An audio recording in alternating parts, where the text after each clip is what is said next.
Electrocast. Find a reason to be here that's bigger than you are. From the creators of Jesus Revolution. Something about that little girl. I think I'm supposed to help. Based on the inspiring true story. My name is Sharon. I'm good at plenty of things. Taking no for an answer ain't one of them. Find your purpose. Make a difference. You want to go on an adventure? Yeah. Ordinary Angels. Starring two-time Academy Award winner Hilary Swank and Alan Ritchson. Rated PG. Parental guidance suggested. In theaters now. There's a change happening in the way we live, the way we work, the way we spend our money and make our decisions. We are evolving to be more conscious in our actions in a way that serves the world and makes it a better place. Welcome to the Ethical Evolution. The Ethical Evolution podcast is brought to you by Ethical Change Agency. I'm Bindi, I'm the founder, and my mission is to help ethical entrepreneurs and holistic healers to find their voice through spiritual coaching and podcasting. I'm honoured to bring you the stories of those who create change through healing, kindness, innovation, purpose, and spirit. Understanding that to create collective change, we need to be the change. It all begins with us. Ivan Flipz Velez is a legendary b-boy, TV host and international breakdance judge. Known for his signature move, the prayer flip, which he performed in the hit movie You Got Served, Flipz has appeared in 36 feature films and 17 major dance films, including Honey, Stomp the Yard, Step Up 3D, and Battle of the Year. He has toured the world with top international music icons including Madonna, Missy Elliott, Spice Girls, and LL Cool J. Flipz is also the founder of Skill Methodz Crew, one of the most elite b-boy crews in the world. Born and raised in Puerto Rico, Flipz started his dancing and gymnastic training at an early age, but didn't get into breaking until his family moved to Miami, when he was in junior high school. He honed his skills and became known in breaking competitions as the guy that flipped, and thus his nickname, Flipz, ignited. Never forgetting the childhood house fire he saved his family from, Flipz created Footprints. The foundation gives back to underserved communities through dance education workshops that provide industry knowledge and clothing donations to its participants. I enjoyed every second with Flipz, which was raw, emotional, and uplifting all at the same time, and I hope you do too. Welcome, Flipz, to the Ethical Evolution. Woo! What's up, y'all? Now, Flipz, for those people who have been living under a rock and don't know who you are, can you go ahead and tell us who you are and what you do? Yes. My name is Ivan Flipz Velez. I go by Flipz. My birth name given to me by my mom was Omar. I've been in the industry breaking for 30 years. Oh man, I have been from Puerto Rico to Chicago to Michigan to Florida to LA to London, back to LA and New York even. But my story's taken me all over the place. I didn't even know English in the beginning. I was born in Puerto Rico, so Spanish is my first language. I'll go in and out of that every so often. If you've been living under a rock, oh man, I just finished last January. I finished my 36th feature film. I've been in 17 dance films. I've done, 87 television shows on television. 11 world tours with major artists like the Spice Girls, LL Cool J, Missy Elliott, Janet Jackson, just to drop some names. I was on Oprah Winfrey. That's one of my biggest TV shows I was on. I did a Super Bowl. Recently did a Super Bowl commercial with Snoop Dogg. So I think I've done 49 commercials, national commercials. And 42 music videos, from Bootylicious with Beyonce and Destiny's Child, to Ricky Martin, to Whitney Houston back in the day. So yeah, I've been around, as they say. Oh, Flips, I can just tell you and I are going to be besties after this because, oh my God, I have so many questions for you. I have answers. I'm excited. Just an aside joke for you, me and my friends have this question, when life gets hard, we go, what would Oprah do? So, you've been there. I have been there. The cool thing about Oprah that I must say, when someone's in control of their environment, they're in control of their show, they have a script, but they're able to what we call freestyle or improv, and they can get those types of guests on the show and give the audience gifts and, get the show sponsored and reach out. And, one weekend she's in Chicago and another weekend she's in Africa, making the world a better place. It was very surreal to be a part of the show, but also we were, I was dancing for Madonna and they wanted the dancers, Madonna's tour dancers there. So we were going to do what we normally choreographed. But when I did the head spins in the show, I'll send you the link. When I did the head spins, she grabs my hand in front of the whole audience and she says, "Take a bow. You're incredible." That was incredible. So that wasn't scripted because we're waiting for Madonna to come out. So it's like, it's not about me. It's about her. You know what I mean? Like, I don't want to take any shine away and I don't want to get in trouble also because we've rehearsed it a certain way. And she's like, "No, take a bow." So I take a bow and then I sit down right next to her and she just keeps looking at me and I look at her and it's all it's just live. So it wasn't edited out. And I don't know what to say. I don't know what to do. Do you know that I because I'm sitting down in a different level than she is. She's on the stage. I hug her calf. Like I hug her leg and I say, "Thank you." And she pats my head. I just spun on my head. She rubs my head like I'm a little dog, like, like I'm a little toy on the side. And then she said, just to wrap it up, she said, "You're incredible." She looks down at me and she's like, "You're incredible." She was still in awe. And then she told the audience to give me one more round of applause. And then she brought me back on the show. She was so in awe of me doing the head spin. And this was, I want to say 2003, when we were doing the stuff with Madonna. So yeah, my life was such a trip. I was like, we're here to open up for Madonna. So we're rehearsing. We're not even thinking she's going to talk to us because, it's scripted. So yeah, I had my moment, not even 15 seconds of fame. It was like 10 seconds of fame with Oprah. You're trying to steal Madonna's light. I know. I was just like, oh my God, she's gonna be upset because she's waiting on the side to come out. So no, but everything went really well. It went really, really well, and she was super excited. And Madonna's, oh my God, she treats her dancers really well, especially back then. I haven't danced with her for a while, so I don't know how it is nowadays, but she's another one. That's what I mean. Oprah and Madonna, when you think about, they're at the top of their game and they're in total control all the time of like 360 degrees of their environment. So it was really uplifting. It's powerful to see a dancer know that Madonna was a dancer, and Oprah used to get down, but you can make it to any level. And I always say, see the invisible, do the impossible. Some people don't see how these women are maneuvering, and you're talking 20 plus years ago, and they were already like running the game, so yeah.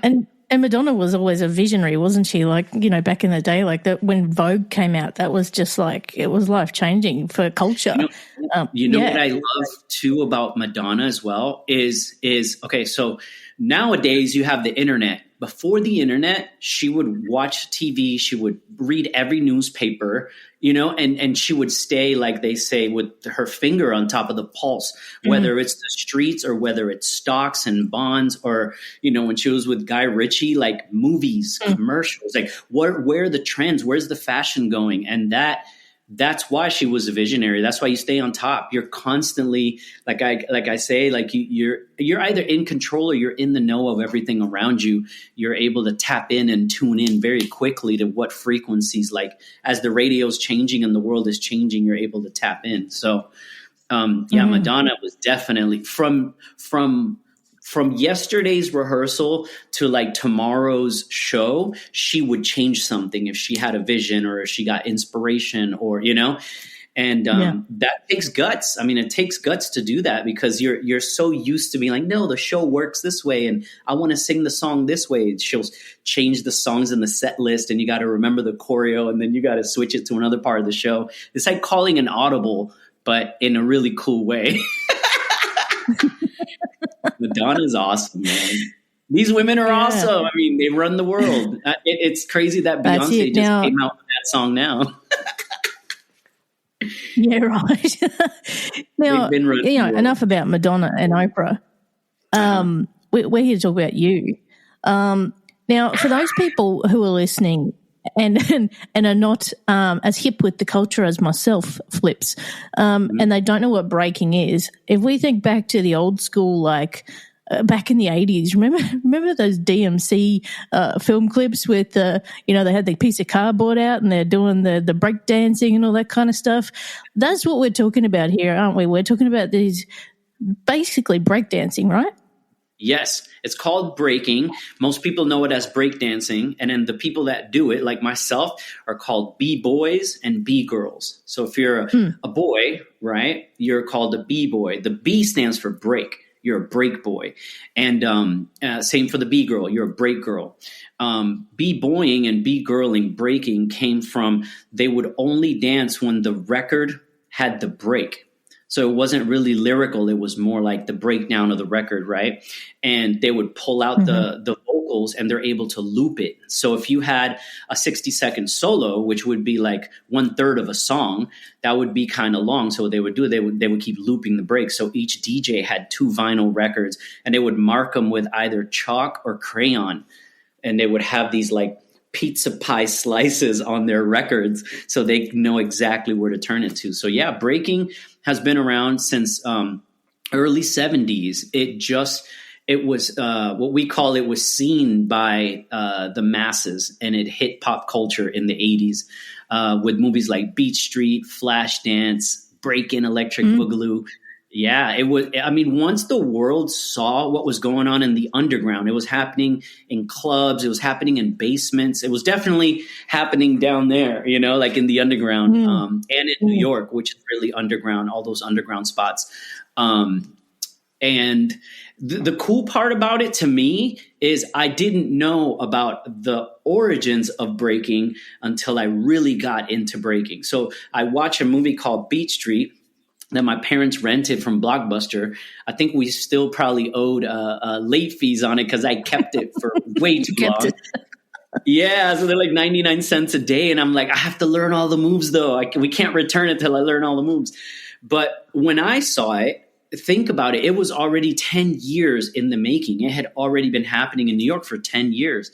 So I thought I had just, seen this gem of movement, which was I loved Bruce Lee. I loved gymnastics. I used to watch a diver called Greg Louganis, and I used to watch Bruce Lee, and I used to watch baseball. And I was like, this was the first time I was able to see something at a young age, obviously.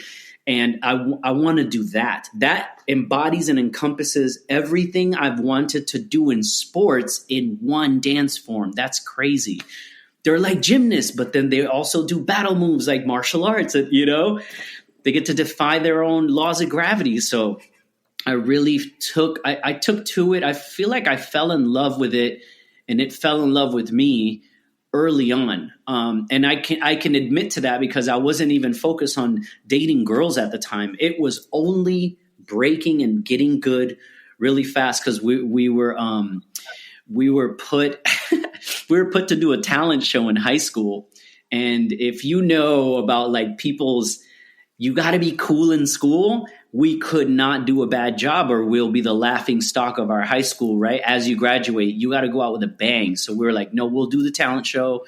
we're going to try to remix or redo like Beat Street. And we were like studying it. Who's going to be in the red team? Who's going to be in the blue team? Who's going to go out after who? But if it wasn't for that pressure of not wanting to be laughed at in school, not wanting to get picked on or bullied, because if we were bad, you could get this stigma of like, oh yeah, those are those the dance fools over there.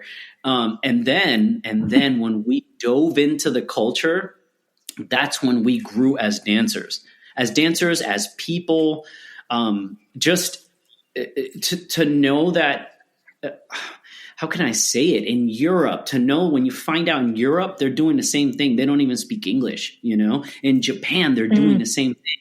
And you're like, something has us connected. It's not language, because I just learned English and I can't even, to Storm and Niels Robritsky, Storm and Swift Rock were from Berlin, Germany. We couldn't even communicate, but because we spoke the same language. And ironically, we could teach each other moves almost like through like telekinesis or through like just studying each other. And they're like, no, you have to do your leg, they'll like tap your leg and your leg has to go like this. And then there's this common knowledge of understanding that's greater than language.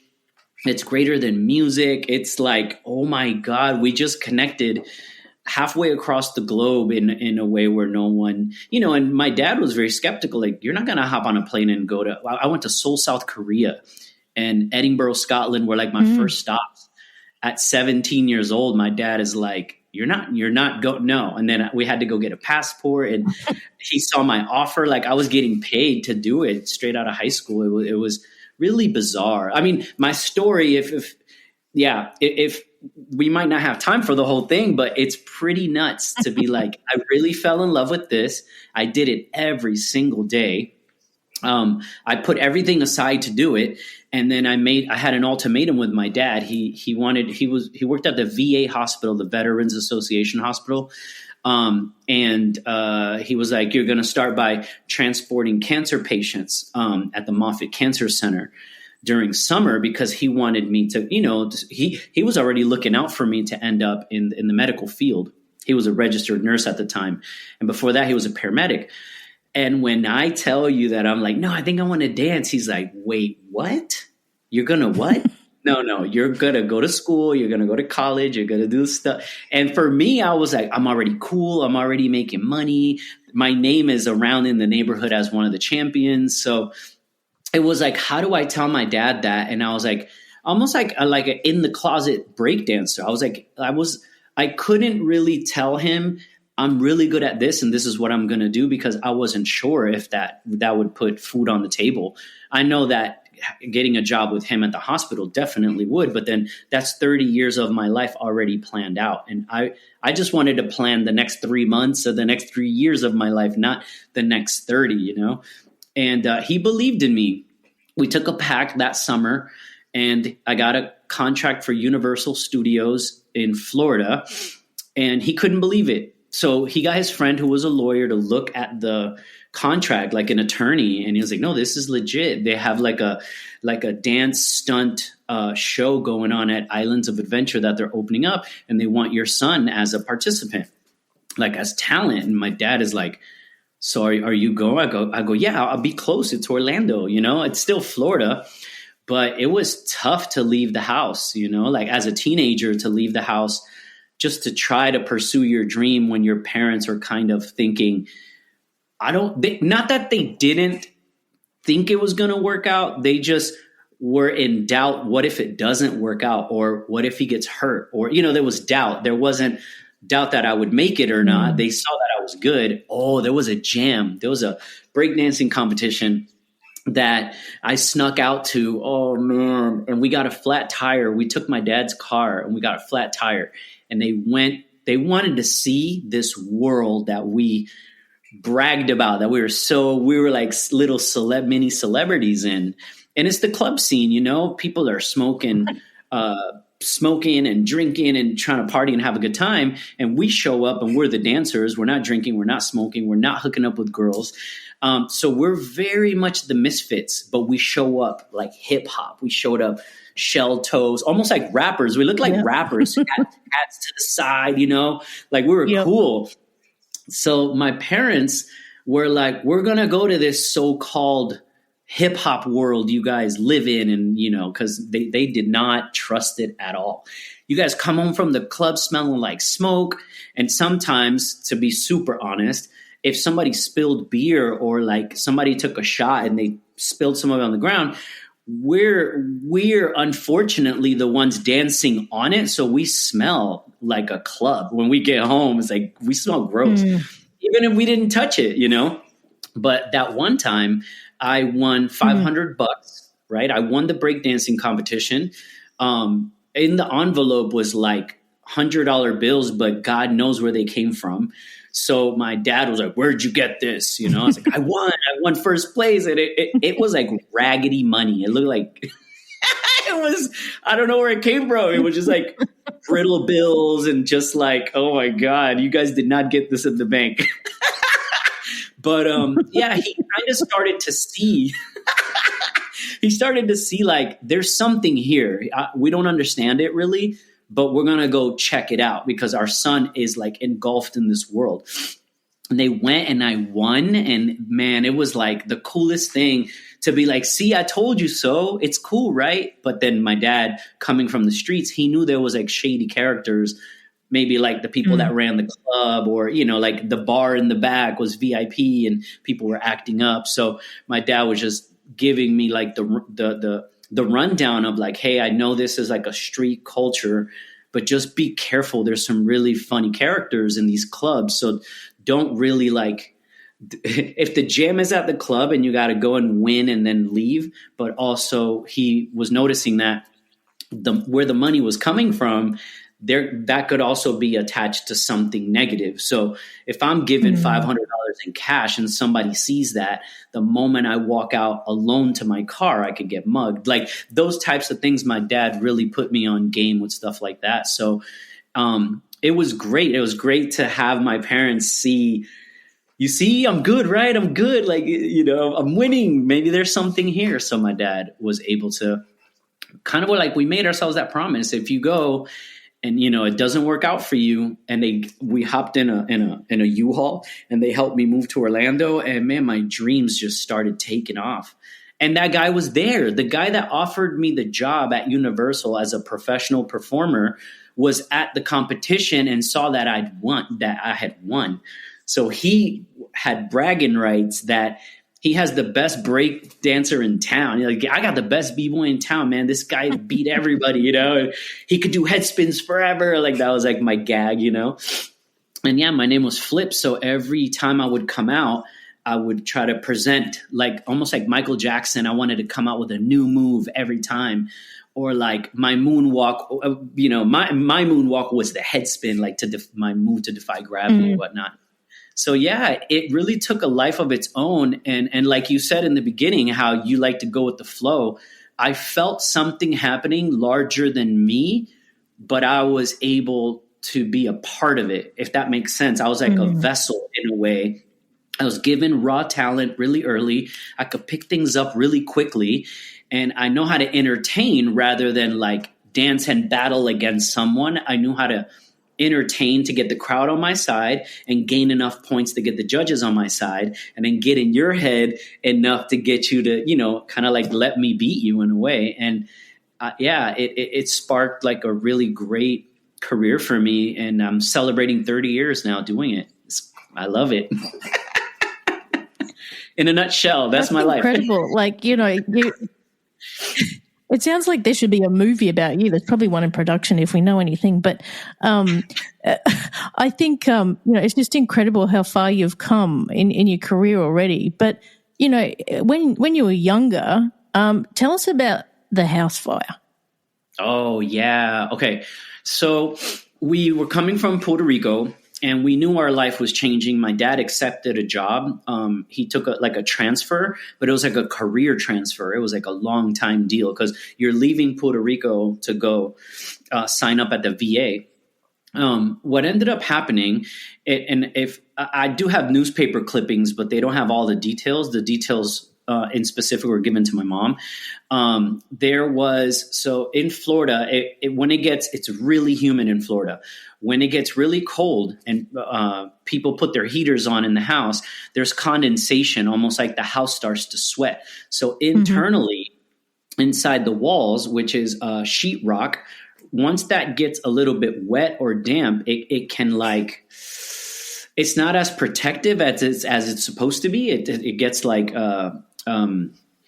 what's the word? I mean, put it to you this way: the condensation, once it got to the outlets and the sweat or the water, the precipitation got to the outlets, nothing can touch an outlet. I mean, even if you put a pin in an outlet, you get zapped. So once the water got into the outlet, it caused like sparks, which caused the electrical fire rather than a regular fire from a lighter, which comes from heat.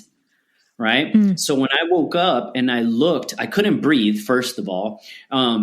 And it was, I don't know if I was panicking, but I was definitely like choking. So when I got up, the trippy part was the wall was, there was a blue flame. It wasn't red. It wasn't like a red fire flame. It was like blue.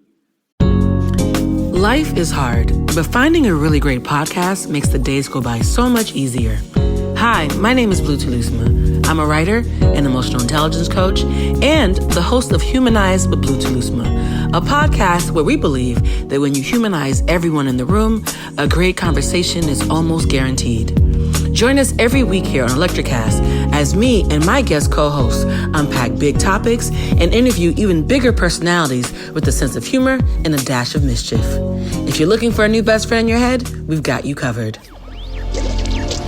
Electricast. And already it looked weird because it had like it was like crawling up the wall, I guess is a good way to say it, instead of a red flame. And I'm looking like, am I tripping? I'm a little kid. I'm 10 years old. And I'm like, that's not like a special effect. That's blue fire. Like, what the hell is that? It was super hot. My brother was coughing. We shared the same room, but his crib was on the side in the corner away from the window. And I opened the door, and I think that was the first mistake, was when I opened the door, there was more air that came in, which was really cold in the hallway. Our room was warm, and then I hear and like crackling. And I feel like I fed the fire even more by opening the door to go get my mom. I'm shaking my mom. She's in another room past the hallway. She doesn't smell anything. She doesn't feel the heat, nothing. It's all happening in my room. And I'm like, Mom, wake up in Spanish, wake up. My room is burning. And she looks at me because she woke up in panic. She looks at me like I was nuts. Go back to your room. You're having a nightmare. Una pesadilla is a nightmare. You're having a nightmare. Go back to your room. But she noticed that I was shaking. And I was like in cold sweats, panicking. And I was like, I tried to get my brother out, but I can't lift.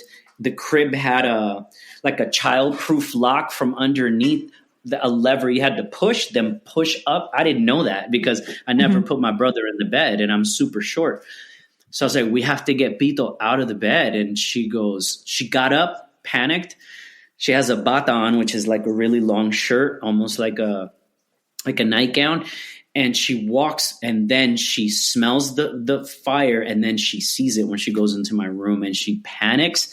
First thing she does is goes to the crib to get my brother out. I had broken the bars trying to get him out. So I feel like I broke the crib in a way, trying to get him out of there. And then she starts screaming, we got to get everybody out. So I think that's when I went on autopilot after waking up my mom and then us running back into the room. I get teary because I feel like I was no longer a 10-year-old kid. I was like an adult firefighter trying to get my family out. So I had to go to my sister's room. They were in their bathing suit because it's hot. It was hot in Florida. They wrapped I remember Natasha getting wrapped in a quilt and Jadira getting wrapped in like a blankie, like what kids like to use. And they were like confused what was happening until we got to the hallway and they saw flames, and it's hard to breathe. You can smell fire, but it's hard to breathe. It's like really toxic air. And we're like pushing, but my mom is also like, I have to save some stuff. So I was left in charge with my uncle to push us outside and to hug everybody. I was like hugging and we were shivering. It was so cold outside. And then I remember my mom got a pot in the kitchen. I hear clinging, and she got a pot in the kitchen and she's trying to put water in the pot. And I don't know why I screamed, is because I felt like, don't go back in there. You know, like I feel like I would lose her if she goes back inside. Like we'll never see her again. So I was like, don't go back inside. Don't go back inside. She went in there with my uncle and they were like threw water on it, and whew, it got worse. It was so bad. The windows popped like the pressure, the fire got so big. It started like crumbling the house in a way. And my sisters didn't really see the fire that much because it was in my room in the back corner of the house. And they're like screaming. Like every time we didn't see my mom, we're screaming because my dad is at work in the hospital. And my mom didn't call the hospital. My mom called 911. And it was early 90s where you kind of buy a really long phone cord on purpose so you can walk around the house. She was able to pull it outside. My mom was talking outside on the phone to 911 because it was so bad. And then my uncle was like, I'm going to try to get as much stuff as he can. And all he was there, my poor uncle, man, he was there from Puerto Rico visiting, but he was applying for a job at Citibank, and he was looking for apartments. So unfortunately for him, he's like visiting us at the wrong time, but in a blessing for us that there was a man in the house, not just me trying to like wrangle everybody up. And then my mom yells at him. I remember she said, you got to get the paperwork for the house. It was in like an office kind of thing. And my dad used to hide it. My dad didn't want no one in the closet because that's where all the important stuff was. And my mom tells my uncle to go get it. And I was like, oh my God, he's going to die, because it's so far into the fire that he's not going to get out. I know where my mom's room was, and it's the furthest, the master bedroom was the furthest down the hallway, which is the worst because you're stuck in the hallway with the fire and the air and stuff. And somehow, man, he fucking did it. He did it. He took a breath. He took his shirt off so that it wouldn't burn, you know, like so that his shirt wouldn't catch on fire. And he did this and he took a deep breath. And we were like, oh my God, we're never going to see him again. As kids, you're like a kid. And that's like superhero stuff. And anyway, they were like thanking me because I woke them up. I was like the alarm, and I was like, you know, rallying people to get out, but I was only 10. So I did as much as I could. And my uncle came out with that luggage, and I think he tripped on the way out too. And my mom just hugged him, and he started coughing and spitting out like black mucus. And then here comes I don't know why that was only a couple of minutes. It felt like eternity. Like, oh my God, he's going to save us. And as we moved further away from the house, it got colder and colder. And we're just little kids, like in our underwear and like little shirts, like wrapped up in blankets, just watching the house burn down. And the fire marshal came, and like, I guess they thought like I was in shock, and they started asking me all these questions. When did you see the fire? Where did it start? And I'm really good with details since I was a kid. And I started telling them it came from like where you plug in the heater, you know, that's where it came. That's where it looked like it came from, and it went up, but it was like a blue flame instead of a red flame. And they're already like, oh, that's an electrical fire. And I don't know. All I know is my house is gone. So I don't know how to answer them in any more detail than what I saw. But then my mom explained to them when she saw it, it was like a full blown fire because I had opened the door and it gave it more like life or whatever. And then they were like, we can't believe you guys went back in the house. Like, why would you do that? And my mom was like, we just bought this house and all the paperwork is in, unfortunately in their bedroom's closet. So, and they're like, who's this? And I was like, that's my brother. And I was, that's our uncle, because it's like, where's the husband? My dad was at work. And then my dad shows up, man. And he was so devastated because this happened and he wasn't there. And he's like, I'm so sorry, you guys. And it's like, you guys are all good. It's like, you guys are all alive. And then my mom was like, yeah, thanks to Omar. She's like, if it wasn't for him, like we all would have just burned while we slept, or I don't know what would have happened, but I know me and my brother would have been the first to go because that was to wake up while it's like happening and like to be able to act and react that quickly. It was like, I remember not feeling 10 years old. I remember like, you seen the movie Backdraft with Kurt Russell? Like that. I felt like I was in a movie. I had to act like I knew what I was doing or something bad was going to happen. And I was like on autopilot and my uncle was watching me and he's like, somehow you knew what to do. And I was like, I just did what I felt had to be done, but I wasn't really thinking, which was really trippy. Like it was really trippy to just know how to act or react, but not really think. Cause I think when you think you panic, you're like, who goes first? Like, where should I go? Natasha and Jadira or to my mom? Or do I try to go turn it off? I probably would have burned myself trying to be a hero and like turn it off. So I think my role was get everybody out of here, before somebody gets hurt. And I got awards. I got all these awards and I was in school. I was like this hero. I remember walking in, like the principal walks me back into my class because I had missed a couple of days of classes and there was like counseling that had to take place and there was all these questions. And then the house insurance company, like I was out of school for a couple of days. It was like all these, you're not a celebrity, but you're getting all this attention and there's all this press and you're in every newspaper in the city. You're on all of them. You're like, oh my God. But it's for something you did good, but it was such a tragedy to see the photos. I didn't see the photos when they turned the fire off.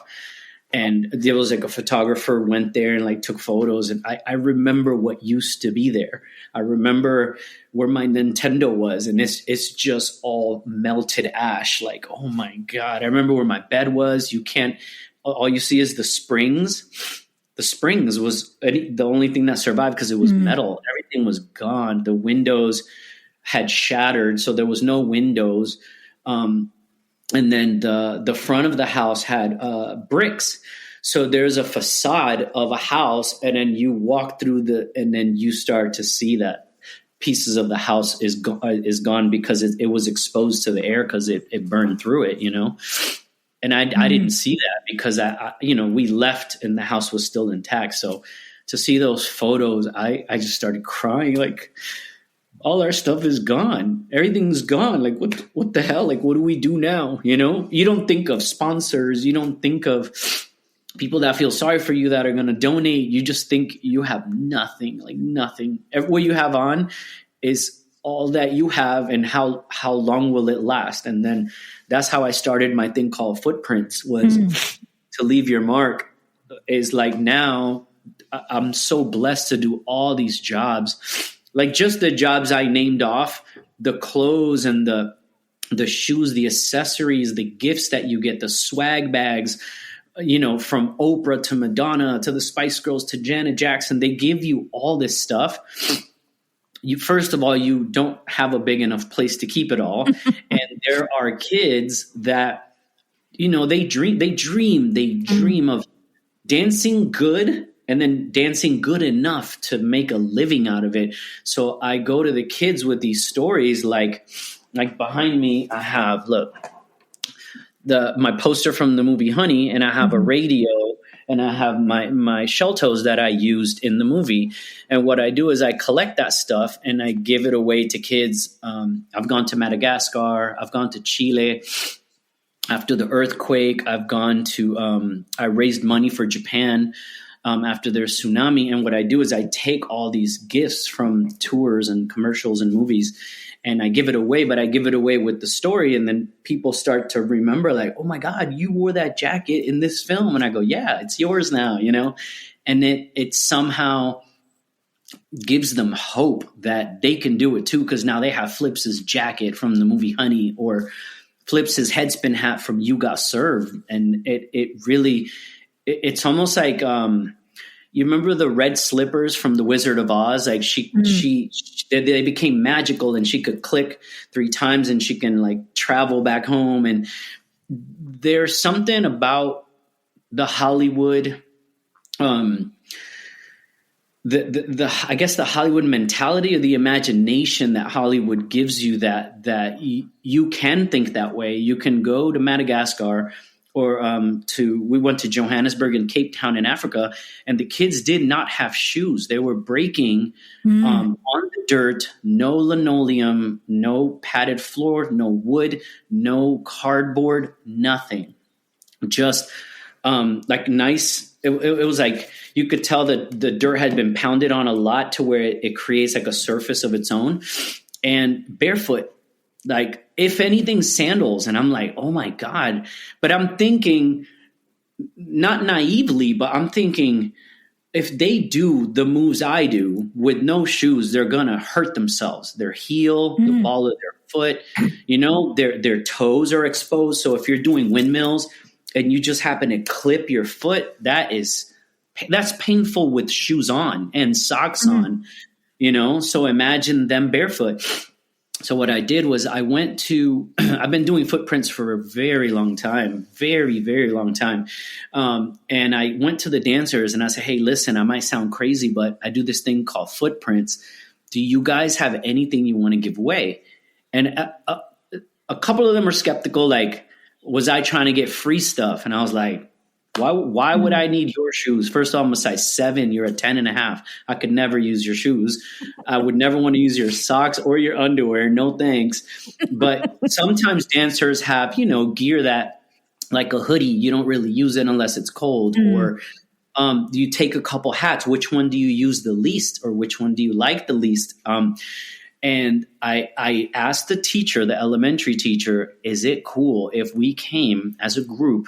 I'll bring my radio, we'll play some music, we'll do like a little show and we'll give away some stuff. And she was like, she started crying and she just never felt like people come on these jobs and you do your job and you get paid for it and you leave and you come with the memory of I performed in Johannesburg and Cape Town and in Madagascar. That's the story. But then they came to see me perform and then the story ends there. But like, how do you connect to the culture and to the people? And how do they have a story to tell once you leave, not you just have a story to tell once, you know? So yeah, the dancers were so awesome. And I'll admit, I went to the hotel and I was like, you know, the little bottles that they always refill, right, in your room. Like every time they clean your room, if you've used like half the shampoo, they'll give you another bottle of shampoo. So I was like, hey, listen, I'm leaving in 2 days. But can you give me like 3 days worth of shampoo and conditioner? And the guy went to his manager and was like, this guy's specifically asking for 3 days worth of stuff. And it's because I counted how many kids there were. And if each of us would get like 2 rounds of this stuff, we could make, you know, the shoe polishing kit that they have in the bathroom. It has like a little bag, like the little shoe mitt. It has like a little bag in it. So I put shampoo, conditioner, soap in the little thing, and then we would tie it. So everybody had like a little gift bag. It's from the hotel. It's free for us. We get it every day. But for those kids, it was like, oh my God, we got gear. We got swag bags. We got, you know, the little toiletries, the little Q-tips, all that came in bags. It was really nice. Like it was a nice hotel, so everything was very well presented. And we all just gave it away, and they were so in awe. And then my luggage, one of the wheels was like, it was not broken, but it was harder to pull on one side. So you had to flip my luggage over and like drag it in just two wheels on the side. So I'm like, I'm going to get new luggage anyway. I'm going to put all the clothes in my luggage, and I'll give the luggage away and let the teacher keep the luggage. So everything worked out. Like all the dancers gave whatever they wanted, and the hotel washed it for us, and they folded it, and it was so cool. It's like giving them brand new stuff to them, but then we all had a story because all of the dancers had, different clothes with different stories. Like this dude is like, oh, I used to dance on Broadway, oh, I used to do this, and then now you have it. So it was really cool. And I think that company now still does that because of me. They were like, we love this giving back thing and paying it forward. And they were skeptical. They were like, we thought Flipz was going to keep the stuff or sell it on eBay. I was like, I'm not like that, dude. Like, it's for the kids. And anyway, it left the footprint in both the people that did it, our dance team, and in the kids. So I call it footprints, leave your mark. And it always does, I love that. I love that so much, like the whole ethos behind what you're doing and how you're paying it forward. And, from you've taken pain and you've turned it into purpose, like that is absolutely incredible. And now, there's going to be kids out there that are going to be the next Flipz basically because of what you've done. And that's just absolutely incredible. And I'm sure that, some of them already are going to be destined for big things.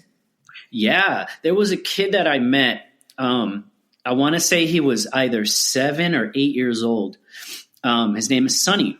And I met him. We got flown out to represent the United States of America in it's called the UK B-Boy Championships. And he looked at us and he's like, aren't you guys in Step Up? And I was like, yeah, that's Luigi, that's Cloud. Like we came, I kid you not, that summer we shot, the same summer that Michael Jackson passed away, we shot Step Up 3D with John Chu in New York. And then I got the call, do you guys want to represent the US? Because we had won this other competition. And I said, yes. When are the dates? And they were like, oh, the dates are in October. I was like, oh no, when are we done filming? So I had to ask production, when are we done? When are we wrapped? Like when can we take another job? So we went from like the movie set to the UK in London and Brixton. And the kids were like just starstruck that the guys from the movie are here to battle. And when I watched him battle in the kids division, I was like, dude, you're going to be big. I've seen a lot of kids. Like I was a kid at one time. And so I've seen like the trajectory of how hard you practice and where your skill set is in your moves. If you're going to hurt yourself, I can already tell it. Oh, he's landing those air flares really bad. Or, he's holding his freezes he's straining his upper body, or his rotator cuffs are going to go at one point. I've been around so long that you can kind of tell. But I was like, this kid's style is so different and so crazy. And I was like, who taught you? And he's like, I just watched my friends, right? And then he's afraid of like, he's like me. He was like afraid of showing the world how good he is or how bad the world might think he is, because it feels weird in the beginning. It feels weird to expose your talent because you don't feel like you're good until you battle and you win or you compare yourself to someone. I go, yo, keep it up, bro. You're going to be nasty. You're going to be so nasty. He's now an Olympic hopeful for the UK, for the Olympics. And I was like, he always remembers, he's like, oh my God, Flipz, and it's those times where those kids never thought they'll meet you in real life. They battle you, and their crew lost against us. Soul Mavericks was the first crew that we battled that we beat to continue to go to the semifinals and quarterfinals and finals. And it was his crew representing, but he was just like, like this. The fact that it was us coming at him, like, oh my God, these guys are from the movies and they're here in real life. But he never quit. He never stopped. I think in his mind, he's like, if Flipz and these guys think I'm good, I must be good. So whatever I'm doing, I'm going to continue to do it. Now he's winning. He's winning. It took him, I don't know, 10 years or whatever, but he's now like catapulted himself into Olympic level, like Olympic athlete level, where he was just battling us as a beginner, you know? And the tables turn because now I'm too old to compete in the Olympics. So now I'm judging, right?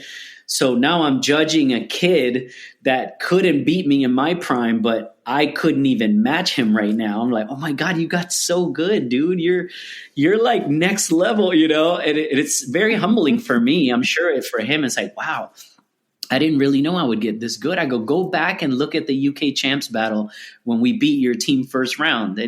I mean, for him, he's probably like, oh, I sucked back then. I wasn't any good.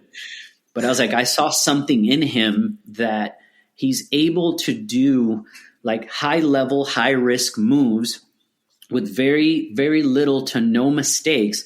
And like not when you crash, it's pretty painful when you're doing these moves at a high caliber and you crash, you could hurt yourself really bad. And he was doing it in a way where his mistake, he was able to almost like clean it up. And I was like, ooh, that's really good. If you learn to do that as a dancer, your risk is very low if you can clean up your moves. If you're just trying moves to, you know, just for the hell of it and you crash and burn, it hurts and you're going to end up in the emergency room or you're going to need surgery after some point. You're speaking to like, I'm like Humpty Dumpty. I've had 5. I was wondering that. surgeries. Yeah. I have photos too of my, like really bad, like my appendix burst. I was doing a move that's called the jackhammer where you're like on the side and you kind of have to stab your body, but push it up at the same time as you're gaining momentum. And I could do it with one hand. And my organs just had enough. They didn't have anywhere to shift and my appendix burst. Wow. I had my bowel reconstructed. I had broken jaw. I don't know if you can see it, but look at, I fractured my skull right here. That's why my eye is a little bit dropped. Yeah, I've had so many surgeries, like too many. I had cysts from doing flares. Look at the cysts in my hands. Cartilage buildup. You see it? Oh my gosh. Yeah, it's all from the pressure of doing the same move so many times for so many years. Your body goes into like, what is it? Like a fight or flight kind of mode. But instead of having like carpal tunnel, my body was able to resist all of the weight. And instead of having like broken wrists, I just have cysts from all the taking all the pressure. But 2 hernia surgeries, 1 on each side. Yeah, bad. So I tell these kids that too. Like if I see them doing a move wrong, I go, listen, I know that you're muscling it out to look cool, but look what happened to me. And they're like, oh my God. And you kind of save their life in a way by just showing them they're called battle scars. You show them the battle scars and you tell them what not to do or a better way or a safer way to practice some of that stuff. Anyway. Absolutely. Now, I could go on forever. It's like there's so many stories in 30 years and so many avenues we could take.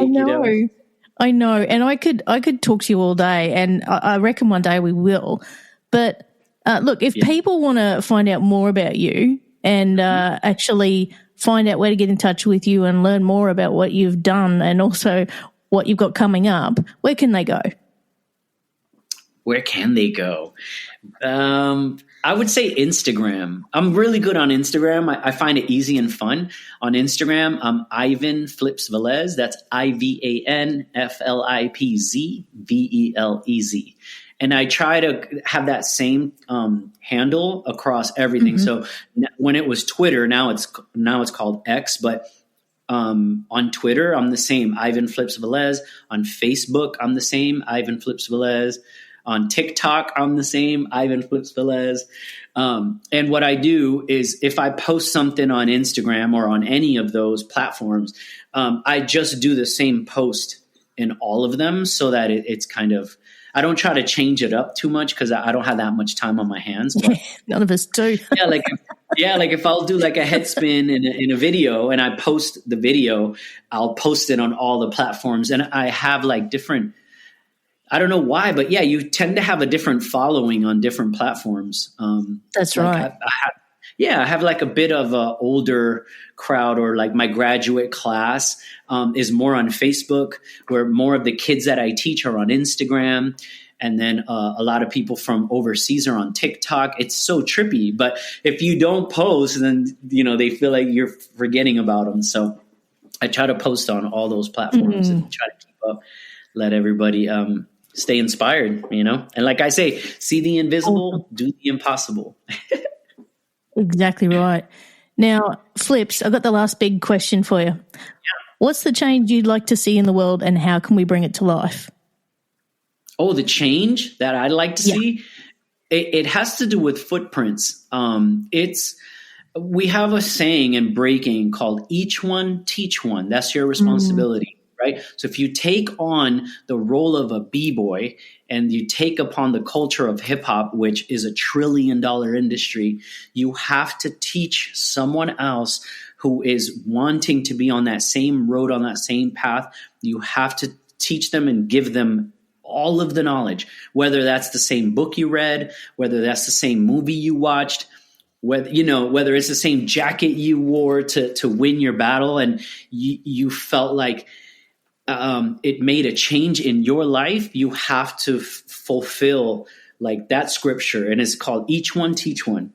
And it's kind of like what footprints is if you feel like the Adidas shell toe helped you become the best breaker in the world, whenever you give something away, give away an Adidas shell toe and let someone else feel what that feels like. If each person can change the life of one person, but then that ripples, right? It actually grows. It doesn't just become one, right? Mm-hmm. So if I inspired you, and then you get inspired and you want to inspire someone else, I've now inspired 2 people because you passed the torch. Does that make sense? So as the ripple keeps going, it'll be millions upon millions, like the Spartan 300. If they inspire, let's say that's the breaking community, right? If all of the Olympic athletes are in the hundreds and they're the best in the world, and then the world sees them at the billions of people that are on this earth, and then they just inspire one, and it becomes like 600. But then that doubles and doubles and doubles and doubles. By the next Olympics, there would be so many people that are not lacking knowledge of the culture, the dance. So I feel like everyone should do that. From social media, I don't know much, or I'm not that good at social media. So if one of these little kids I teach and they have 125,000 followers, teach me how to do that, and I'll teach you how to do this. It's like each one, teach one. Yeah, like a bartering system. But as long as it's positive, it's not for financial gain. It's not, to use it in a bad light. I think the ripple would go further. The ripple stops once it's not done out of love, out of compassion. If it's not done if it's done with alternative motives, it loses momentum.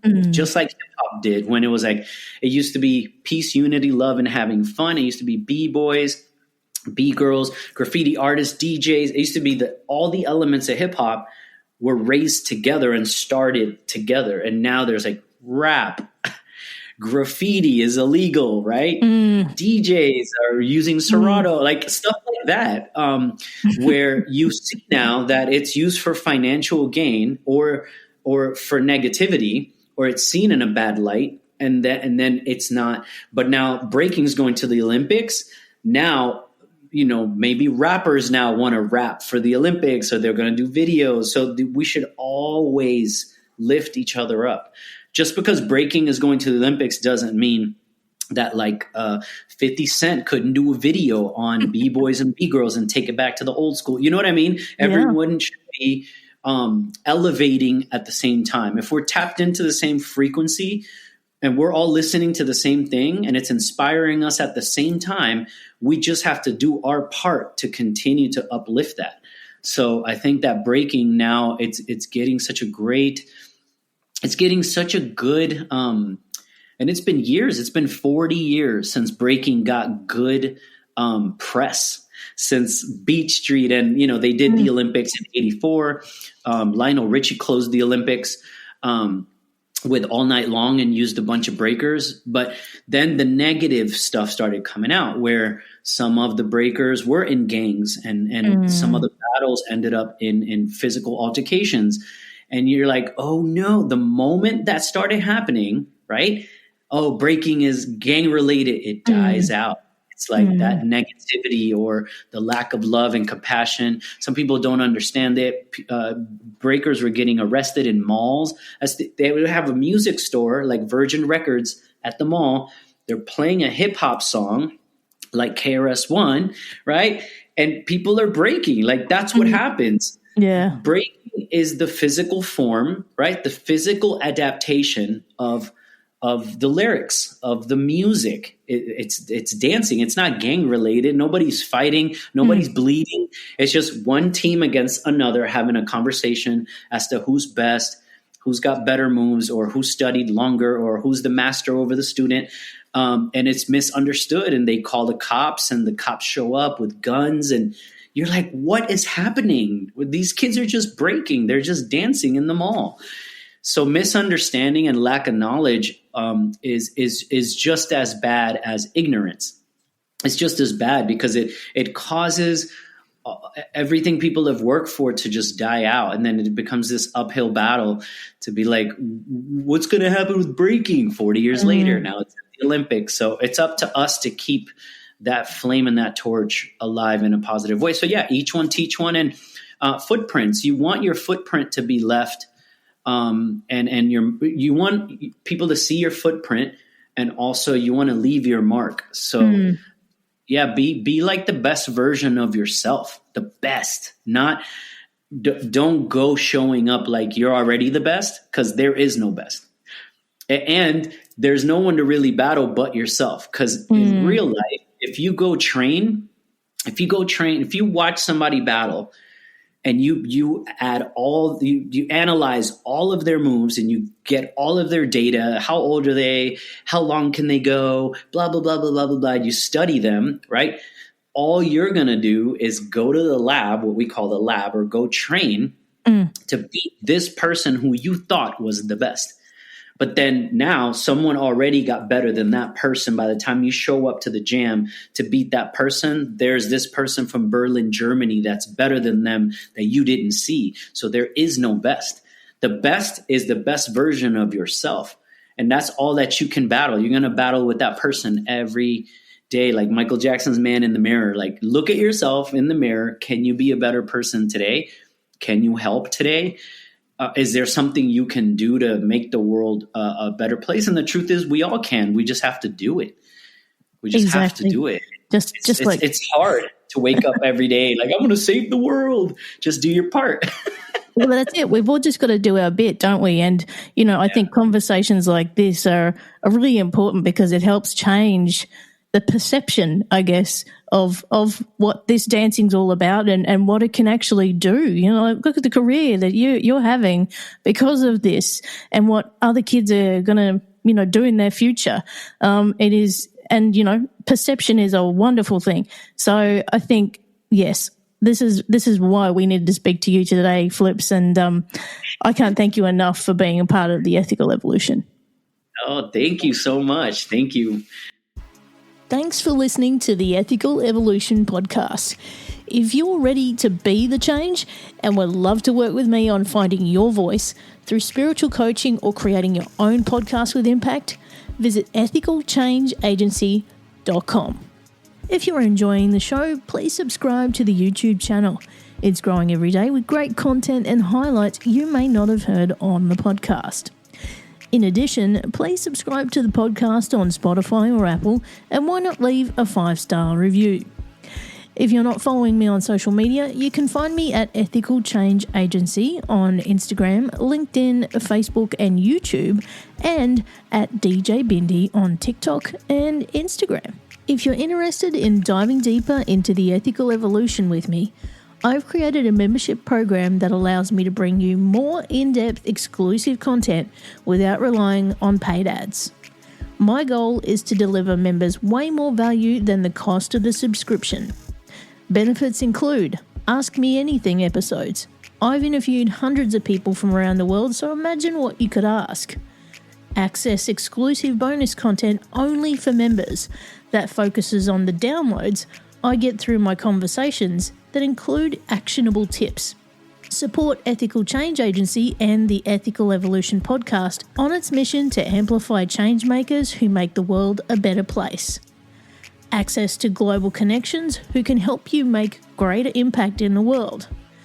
Meditate with me and discounted spiritual coaching or podcast consulting with me at 15% off. That value alone pays for your membership. For only $7 a month or $70 a year, you can access all these benefits of an Ethical Evolution Emergence membership. If you want to learn more and access these benefits, head on over to ethicalchangeagency.com. If you're a working professional wondering what's next for your career, you've come to the right place. Whether you're looking for a promotion, growth, or a potential career transition, look no further. With over 30 years working in a variety of industries, I share my insider knowledge with those ready to get ahead on Career Advancement with Craig Ansell. Tune in to get your strategies for success. Hey there, fabulous souls. I'm Stephanie Baklaan. And I'm Eden Alpert. And we're the hosts of the brand new podcast, Unapologetically Fab. Get ready to join us on an amazing and real journey as we dive into life after 40 and own it. We're all about changing the narrative, leaning into who you are, and living a life by your own design. Join us as we embrace life unapologetically and redefine success. This is Unapologetically Fab, an Electric Cast production. See you there. Electricast. Electricast.